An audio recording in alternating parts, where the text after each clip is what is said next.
World Wildlife Day is an international day celebrated annually on 3rd March to raise awareness about the importance of wildlife and the need to conserve and protect it.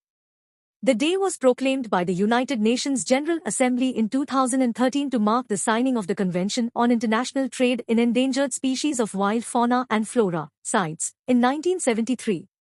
Each year, World Wildlife Day has a different theme that highlights a particular aspect of wildlife conservation.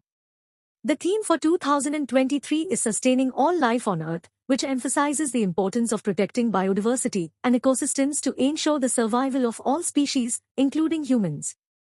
The day provides an opportunity to celebrate the beauty and diversity of wildlife and to reflect on the urgent need to protect it from threats such as habitat loss, poaching, and climate change.